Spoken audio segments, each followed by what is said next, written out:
Welcome to day 3 of At the Crossroads, Reflections at the Intersection of Death and Life. Today, Tuesday of Holy Week, we begin as we always do with a prayer in a pandemic.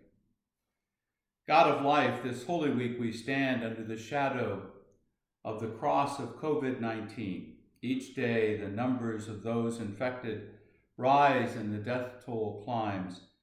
It is a time of fear and confusion as we cry out to you in our distress. As your heart breaks at the suffering of your people, you bend an ear and hear our prayer. As we walk this holy way, help us to empty ourselves, to make a space for your paschal mystery. Open our eyes to see you, our ears to hear your voice. You do not abandon us, but you send Jesus, your Son, to walk with us on this road of suffering. With our fragile faith, you give us the courage to remember how you accompany us always along the way, to remind us we're not alone, but to stand together under the weight of this cross. We ask this through Christ our Lord. Our theme today is embracing our true self and our identity. And we begin by reading the Gospel from this Tuesday of Holy Week, from the Gospel of John. Jesus was reclining at table and he grew deeply troubled. He went on to give this testimony: I tell you solemnly, one of you will betray me. The disciples looked at one another, puzzled as to whom he could mean, and one of them, the disciple whom Jesus loved, reclined close to him as they ate. Simon Peter signaled to him to ask Jesus whom he meant. And John leaned back against Jesus' chest and said to him, Lord, who is he?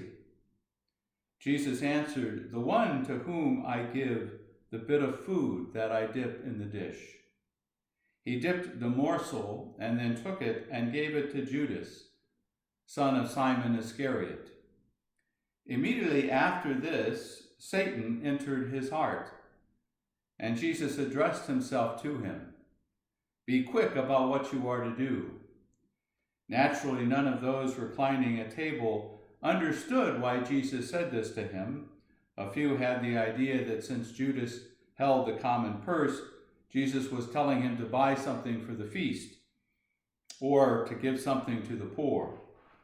No sooner had Judas eaten the morsel than he went out, and it was night. Once Judas had left, Jesus said, Now is the chosen one to be glorified, and God is glorified in him. If God has been glorified in him, God will in turn glorify him in himself, and will glorify him soon. My children, I am not to be with you much longer. You will look for me, but I say to you now what I once said to the Jews, where I'm going, you cannot come. Lord, Simon Peter said to him, where do you mean to go? And Jesus answered, I'm going where you cannot follow me now. Later on you shall come after me. Lord, Peter said to him, why can I not follow you now? I will lay down my life for you. You will lay down your life for me, will you? Jesus answered. I tell you truly, the cock will not crow before you have 3 times disowned me. The Gospel of the Lord.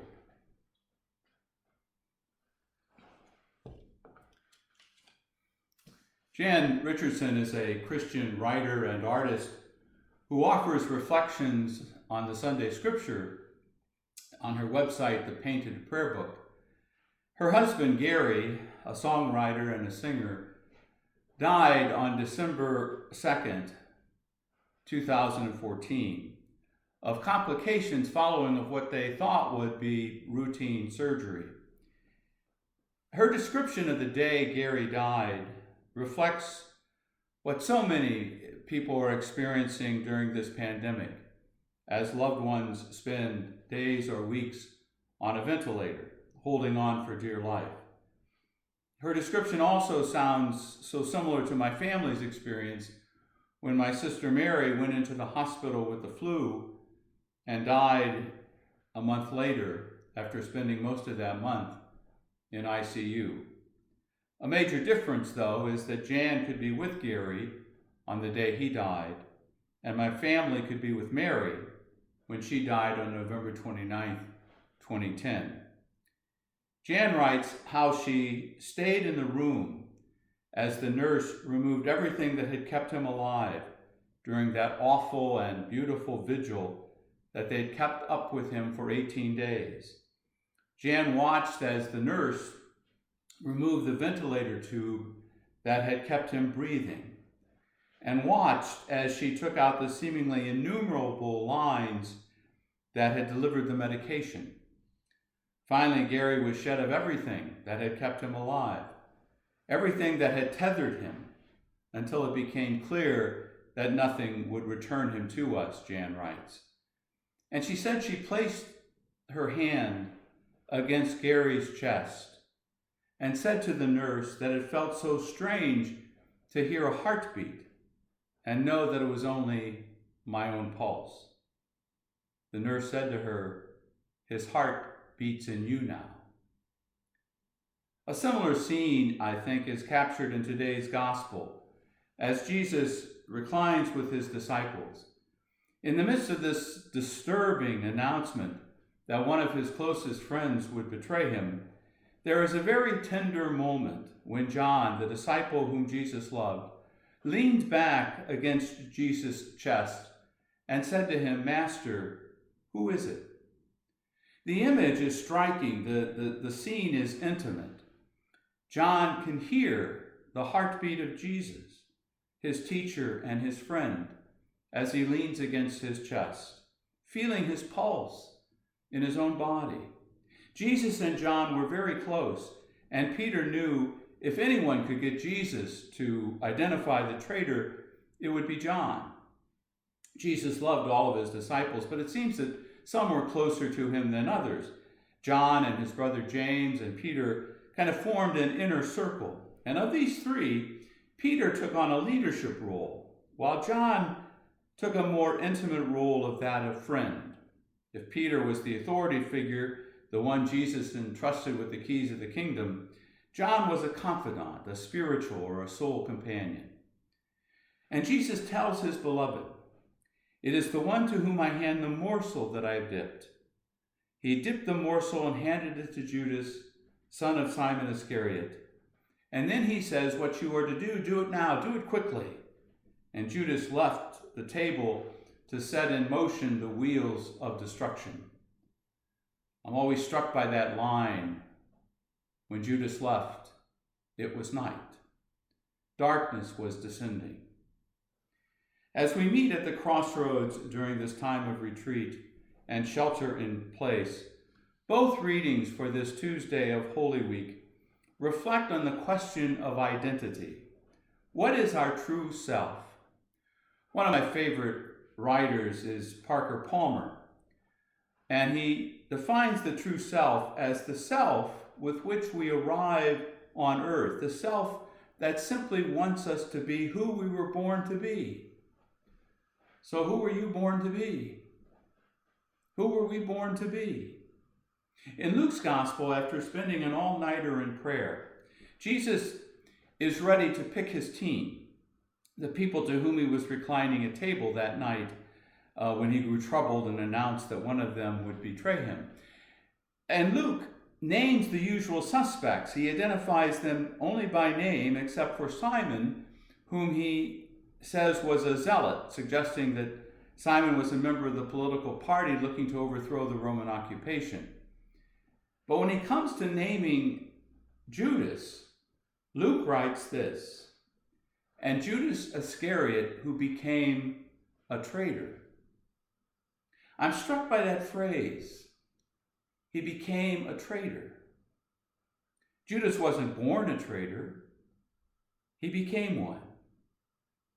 He could have become a barber, a baker, a butcher, or a candlestick maker. He could have become a priest, a prophet, a rabbi, a rabble-rouser. He became a traitor. He was called to be an apostle, but as an apostle he became a traitor. How does one become what one doesn't want to be? It didn't happen overnight.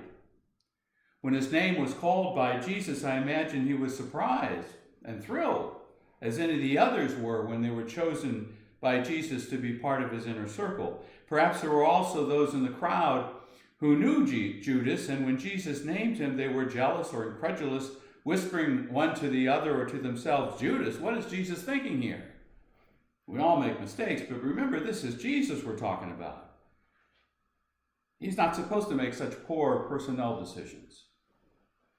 But the text suggests that Judas was not always a traitor, a cheat, or a scoundrel. Indeed, Jesus had spent the night in prayer, in discernment. So I assumed that he had found on his heart the name of Judas written there. But rather than becoming his true self, Judas became a traitor. We are all in the process of becoming. The question Holy Week asks is, what will you become? What will we become? In his play, A Long Day's Journey into Night, Eugene O'Neill wrote, "None of us can help the things life has done to us. They're done before you realize it. And once they're done, they make you do other things until at last everything comes between you and what you'd like to be. And you've lost your true self forever." Is this what happened to Judas? Some have suggested that he was also a zealot, and so his belief in the violent overthrow of the Roman occupation led him to conclude that Jesus would never condone such violence. It was not in his nature. Jesus was nonviolent, and all of his teachings were more focused on reconciliation than on armed resistance. But what did he ever think? Did Judas ever think that he would betray Jesus? In our first conference during this retreat, we reflected on the way of humility. And I've always liked John of the Cross, who defined humility as the gentle acceptance of that most tender place inside, in each of us, that throbs with the pain of separation from the beloved. The more we focus on our false self, the more we experience this pain of separation. The more we live out of this false self, the more we experience that pain. And we separate ourselves from the true self. In a sense, the purpose of any retreat is to come home to the truth of our identity, our true self, that we are made in God's image and likeness, that we belong to God, that we are the beloved of God. Holy Week invites us to surrender the false self, to strip ourselves of all the masks we keep that keep us from recognizing our true self, which is the image of God within us. You know, for Christians, Easter affords us the opportunity to reclaim the person, the risen Christ, dwelling within each of us, and to become that new creation in the risen Lord. There is within us a new person waiting to be born. A theology of baptism might say, water the person and watch her grow into the person that God created her to be.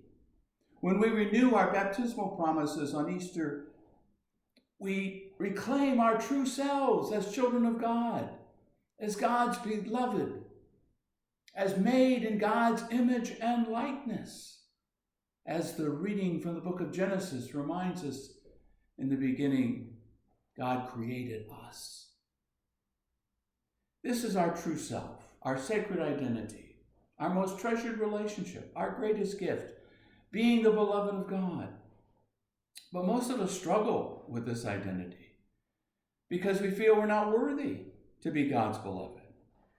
Henry Nouwen wrote the book on that struggle to believe he was God's beloved. He, in his book, Life of the Beloved, now and writes, being the beloved is the origin and fulfillment of the life of the Spirit.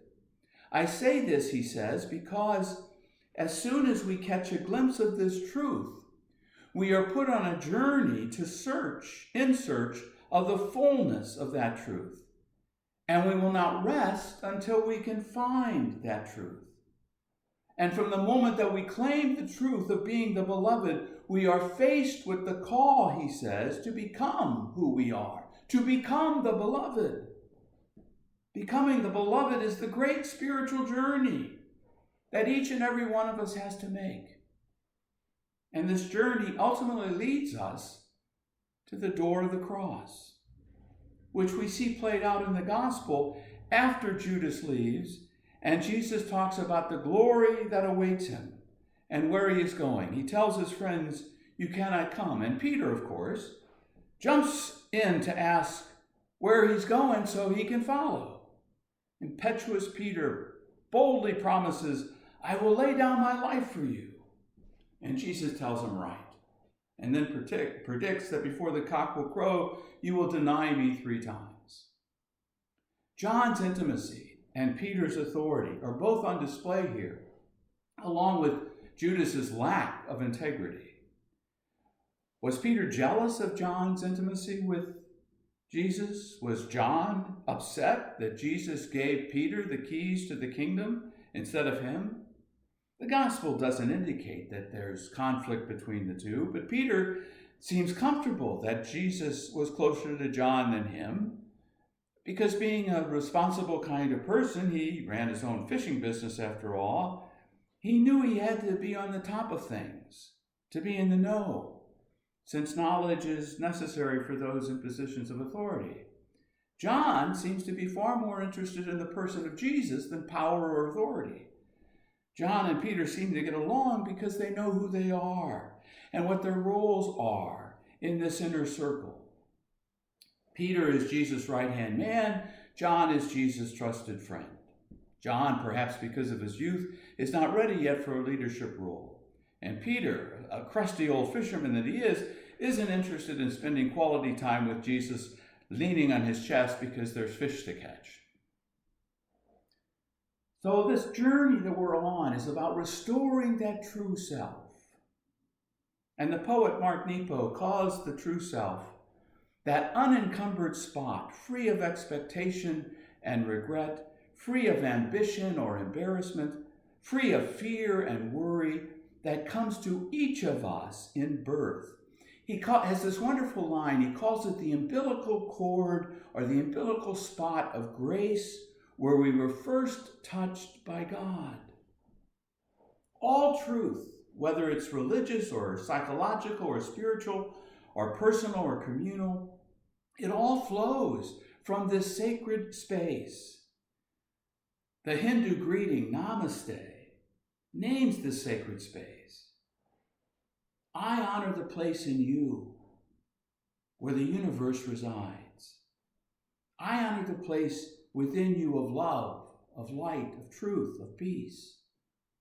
I honor the place in you where, if you're in that place in you and I'm in that place in me, there's only one of us.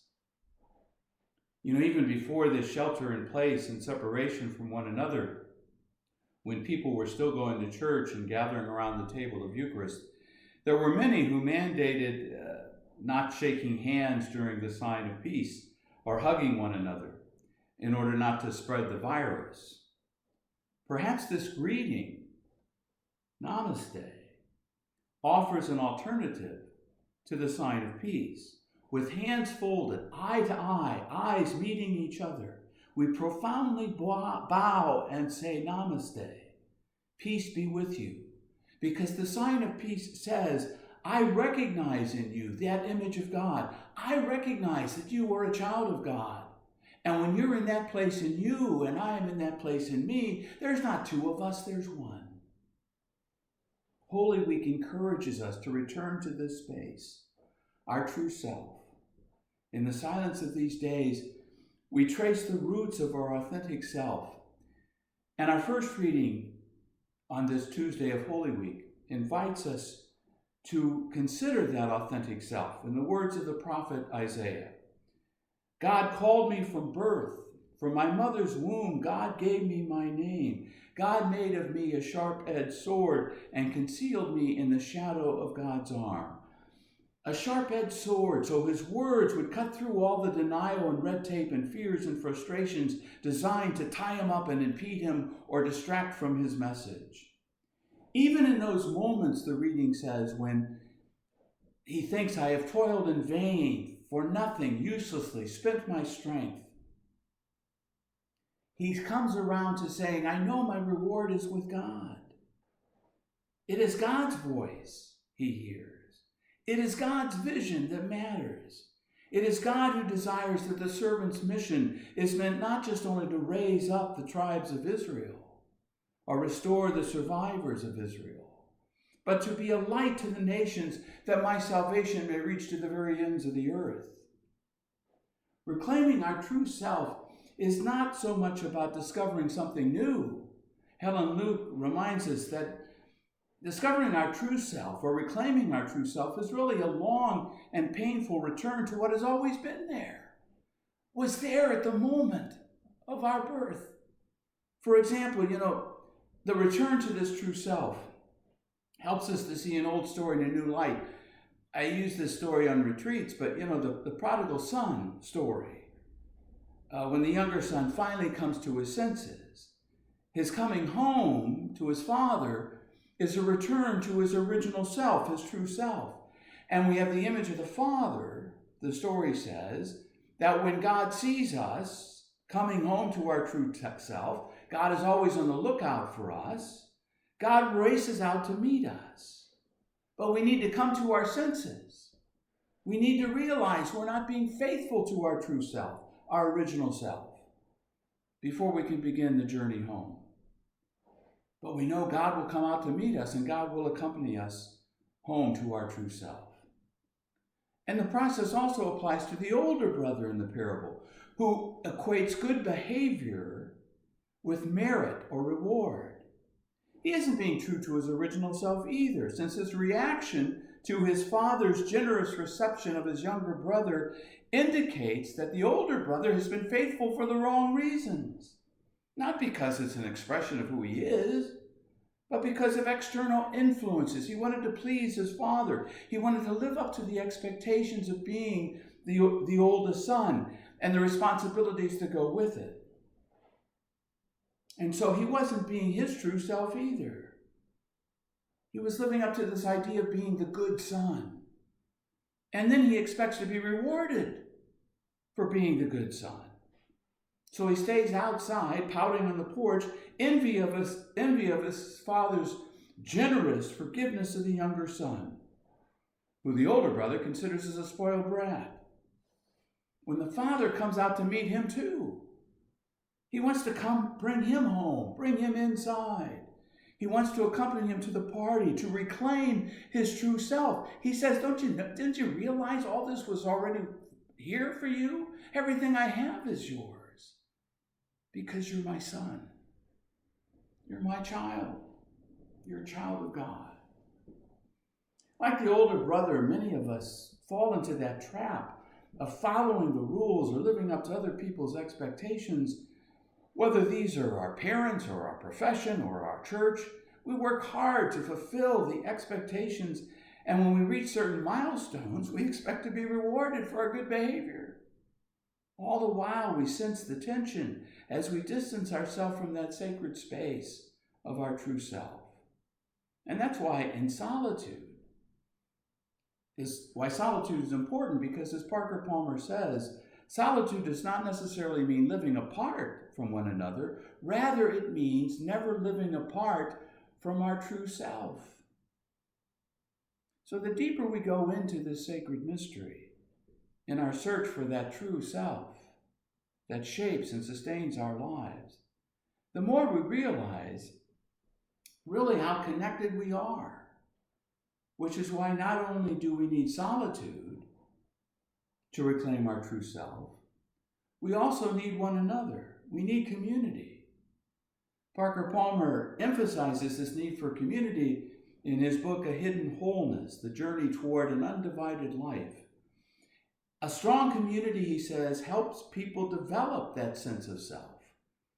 For only in community can the self exercise and fulfill its nature, which is about a giving and a taking, a listening and a speaking, a being and a doing. When a community unravels, we lose touch with one another, and our self atrophies, and we lose touch with ourselves as well.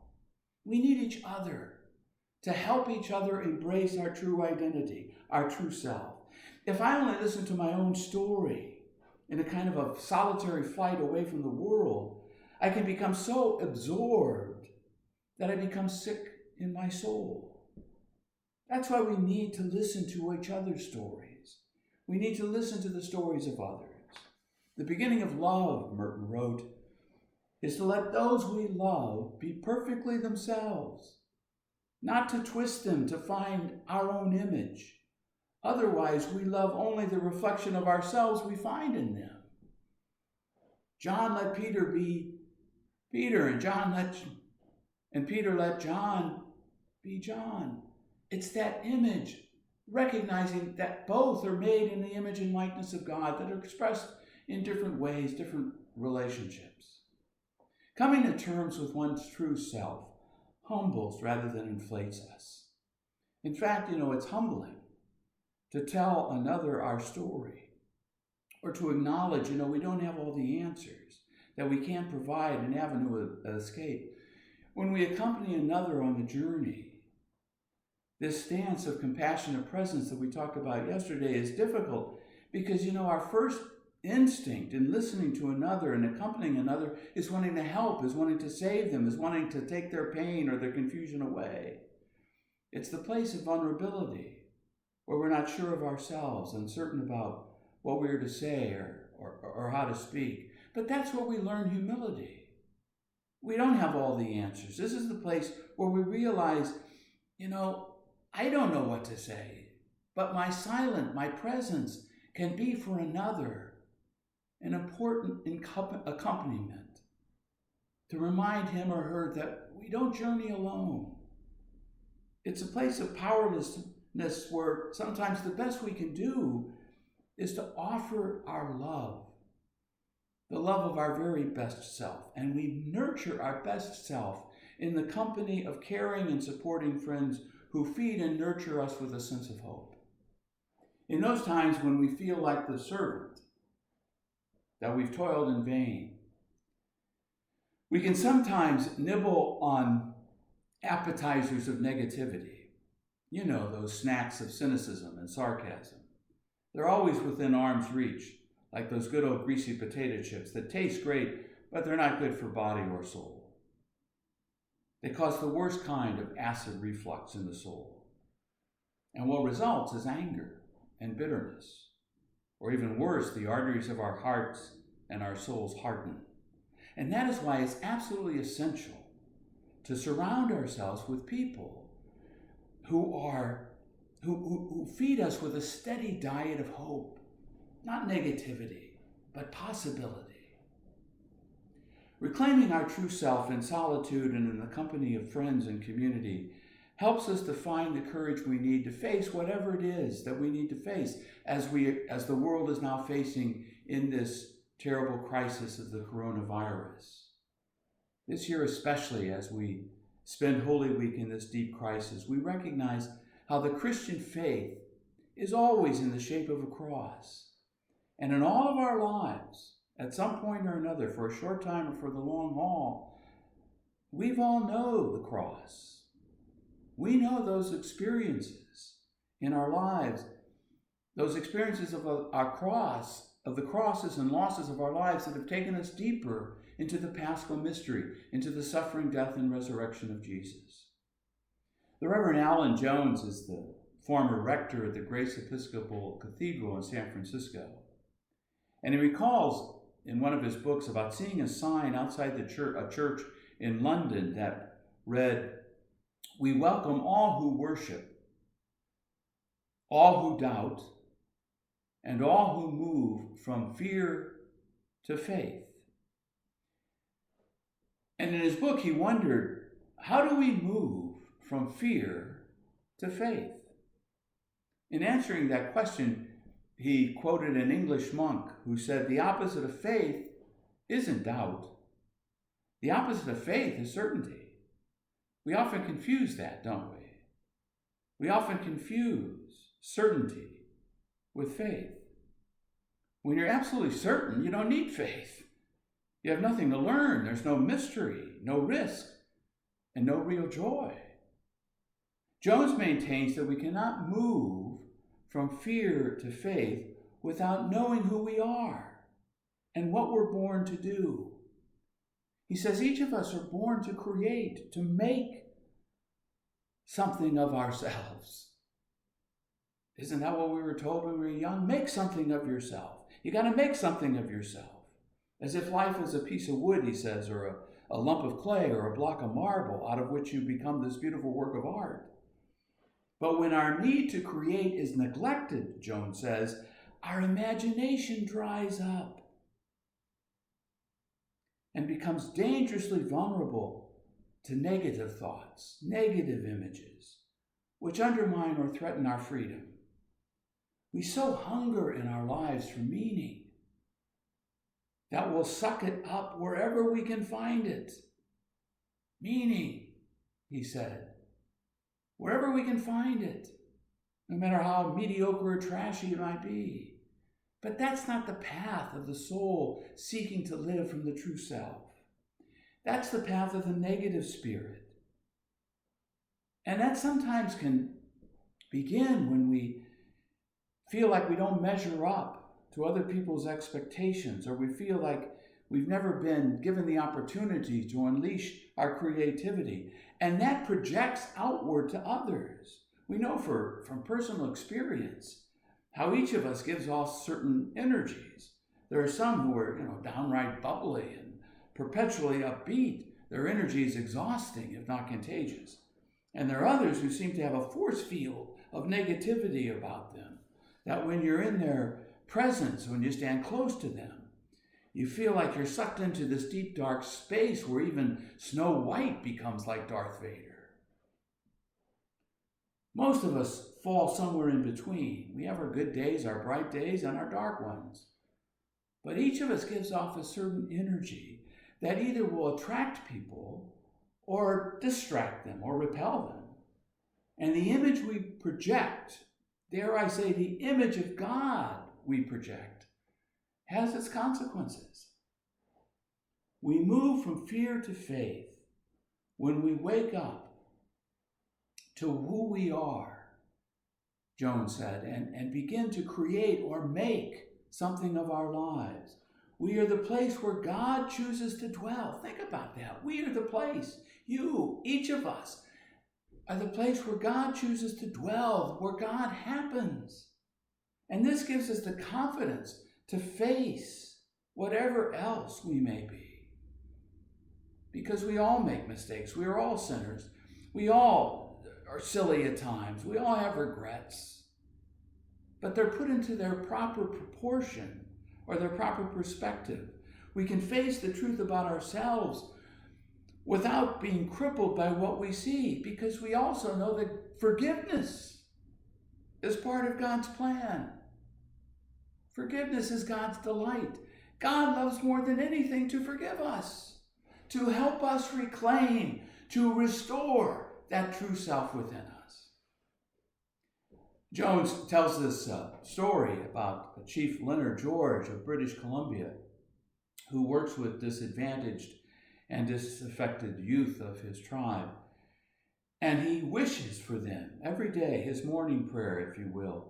He wishes for them one thing, that when they get up in the morning, each of these youth who have been so disadvantaged and disaffected see in themselves, they look in the mirror, and when they look in the mirror, they see love, they see honor, they celebrate what they see.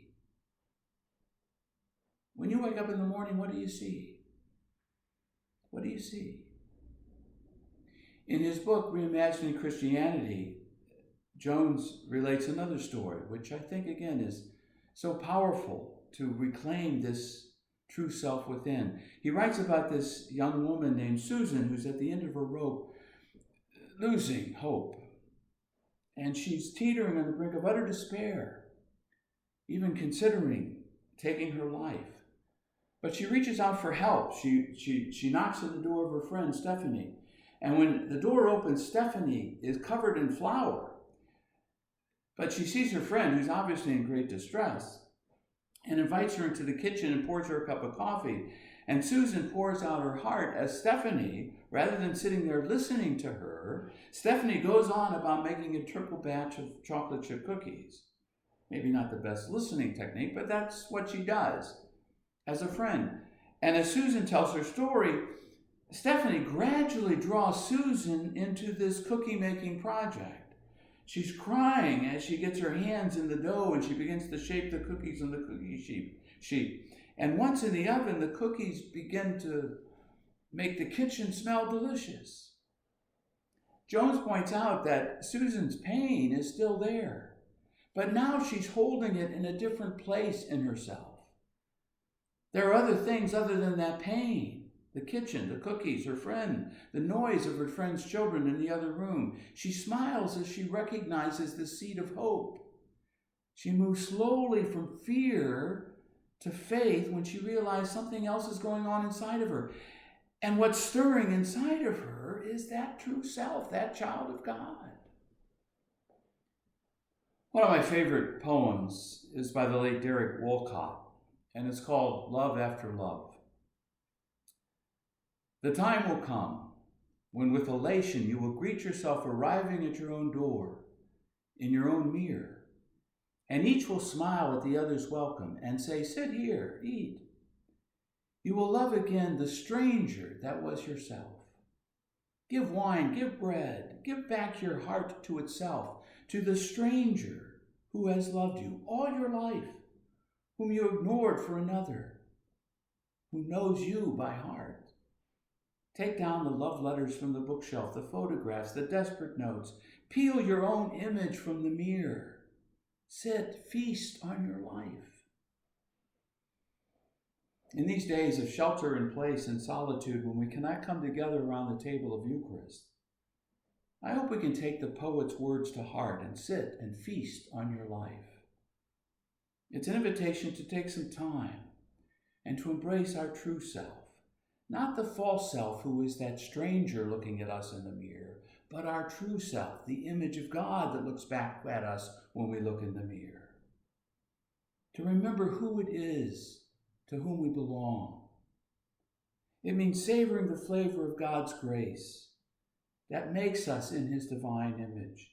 It means embracing our true identity as children of God, as God's beloved. It means touching again that goodness, that godliness within each of our souls, and to feast on one's life means to name our unique gifts and to claim them with gratitude. Who is that stranger looking at me in the mirror? The stranger I haven't seen for some time. The face looks familiar. Who is he? Maybe it's our true self, that image of God looking back at us. But we cannot fully see our true self unless we also learn to love the stranger, the false self at times. Name it, claim it, but reclaim the true self. The journey toward wholeness and authenticity begins when we look in the mirror and are honest with ourselves. Only then can we live with integrity. Only then can we be our authentic self. Holy Week offers us an opportunity to sit and feast on your life. I invite you to spend some time looking in the mirror. What do you see? As Alan Jones writes, if you look closely, you will see someone beautiful, unique, remarkable, quite lovely. You'll see someone on a great journey from fear to faith. You will see someone who holds the world together, even as it seems to be falling apart. You will see God. Spend some time feasting on your life, because no matter how messy it is, there is meaning in all things, all the time. and that nothing, not even this pandemic, can separate us from our true identity as God's beloved, the beloved of God. Take good care, stay well, as we continue to meet in prayer. God bless.